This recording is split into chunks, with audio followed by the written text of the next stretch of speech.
इस्सी, वो नरभक्षी जो आज भी आजाद है। क्या आप एक ऐसे इंसान की कल्पना कर सकते हैं जिसने एक दूसरे इंसान को मारा और उसे खा गया? अब कल्पना कीजिए कि वह इंसान पकड़ा भी गया, उसने अपना जुर्म कबूल भी किया, लेकिन आज वह एक आजाद जिंदगी जी रहा है। वह किताबें लिखता है, टीवी पर इंटरव्यू देता है, वह एक सेलिब्रिटी है। यह कोई डरावनी फिल्म की कहानी नहीं है, यह असली कहानी है। यह कहानी है इस्सेई सागावा की, वह नरभक्षी जिसे दुनिया का कोई कानून सजा नहीं दे पाया। साल 1956, टोक्यो, जापान। इस्सेई सागावा 24 साल का एक यूनिवर्सिटी स्टूडेंट था।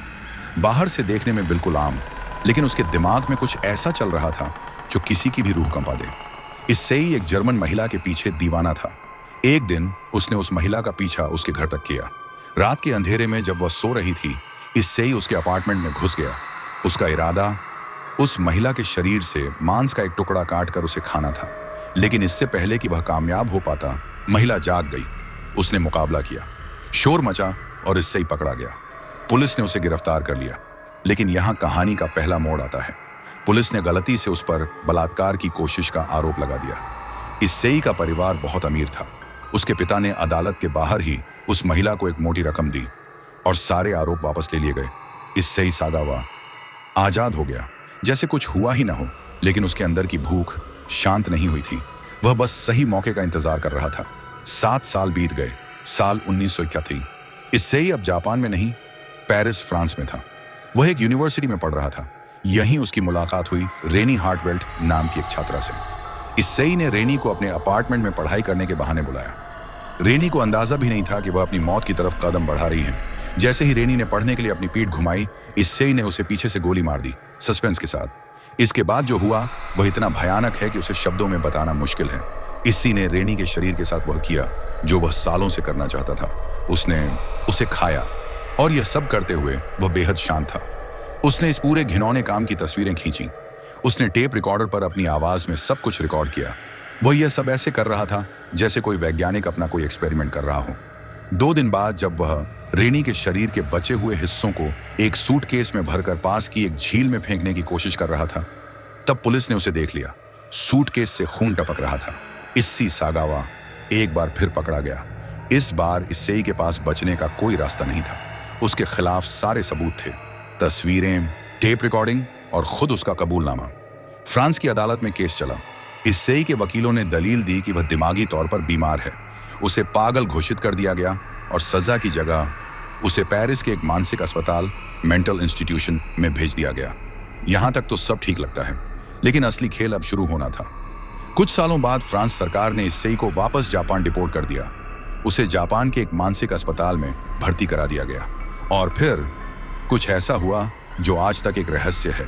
जापान के डॉक्टरों ने इस्सेई की जांच की और सिर्फ 15 महीनों के अंदर उन्होंने यह फैसला सुनाया कि इस्सेई सागावा पागल नहीं है।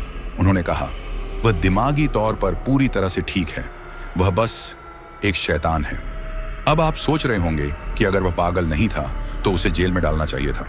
जापानी पुलिस ने फ्रांस सरकार से इस्सेई के केस के सारे कागजात मांगे ताकि उस पर जापान में हत्या का मुकदमा चलाया जा सके, लेकिन फ्रांस सरकार ने वो कागजात देने से साफ इनकार कर दिया। आज तक कोई नहीं जानता क्यों।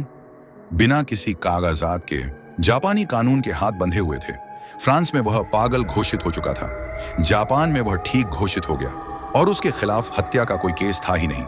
एक कानूनी तकनीकी खराबी ने एक नरभक्षी को आजाद कर दिया। 15 अगस्त 1986 को इस्सेई सागावा मानसिक अस्पताल से बाहर आ गया, एक आजाद इंसान की तरह। आप और हम शायद यह सोचेंगे कि ऐसा इंसान छिपकर अपनी जिंदगी गुजारेगा, लेकिन इस्सेई ने इसका उल्टा किया।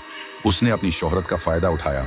उसने 20 से ज्यादा किताबें लिखी जिनमें उसने बड़ी तफसील से बताया कि उसने रेनी को कैसे मारा और खाया।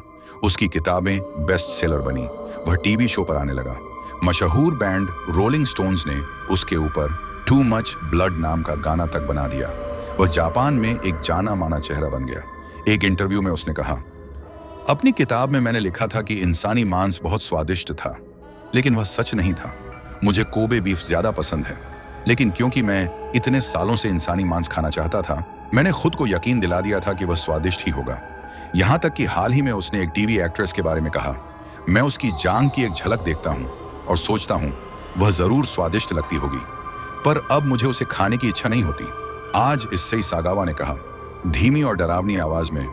हालांकि 2022 में उसकी मौत हो गई, पर वह अपनी पूरी जिंदगी आजाद रहा। कावासाकी शहर में एक आम जिंदगी जीता रहा। वह सड़कों पर घूमता था, शॉपिंग करता था, ठीक वैसे ही जैसे आप और हम। नैरेटर बोला, धीमी और डरावनी आवाज में। वह पकड़ा गया, उसने जुर्म कबूला, लेकिन दुनिया का कोई कानून उसे सजा नहीं दे पाया।